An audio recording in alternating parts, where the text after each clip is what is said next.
Je vais commencer ici en ajoutant 4 pommes de terre coupées en demi-lune. Mon huile est déjà chaude et je vais laisser ces pommes de terre frire jusqu'à ce qu'elles soient bien dorées pendant quelques minutes. Regarde, nos pommes de terre frites sont presque prêtes. Maintenant, je vais ajouter 12 oignons coupés en demi-lune et je vais les mélanger avec les pommes de terre. Je vais laisser les oignons frire avec les pommes de terre encore quelques minutes. Je fais attention en mélangeant car l'huile est très chaude et tu pourrais te brûler.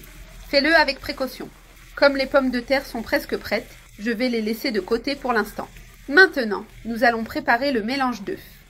Dans ce bol, je vais ajouter 6 ou 7 œufs. Ensuite, je vais ajouter une cuillère à café de sel. Je vais aussi mettre une demi-cuillère à café de poivre noir.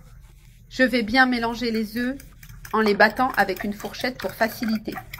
Cette recette de pommes de terre va te surprendre. Elle est délicieuse et facile à faire avec des ingrédients du quotidien.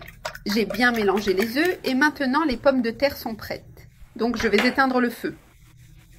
Je vais égoutter un peu d'huile et ajouter les pommes de terre avec les œufs.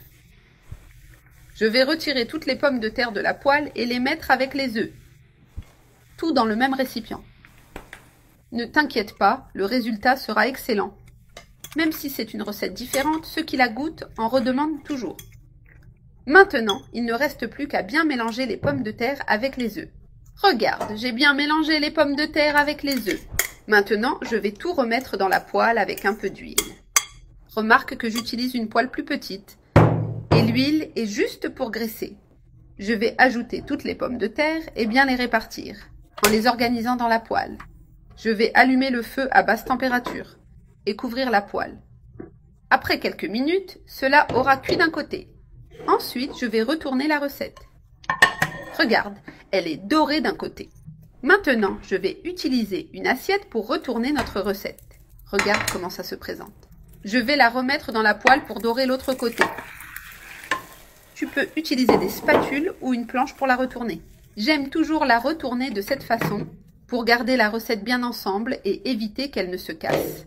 Et pour finir notre recette, je vais la couvrir à nouveau et la laisser quelques minutes de plus pour la dorer. Regarde, c'est prêt. L'autre côté est également parfaitement doré. Maintenant, je vais prendre l'assiette et retourner à nouveau notre recette. Regarde comment elle est devenue un vrai délice. Regarde comment notre recette est restée entière et bien dorée. En quelques minutes, elle est prête. Je vais couper une portion pour te montrer comment c'est à l'intérieur. Fais cette recette chez toi et dis-moi comment elle s'est passée. Je veux savoir si tu as réussi à atteindre le point parfait et si tu as eu une idée différente pour cette recette. Bon appétit!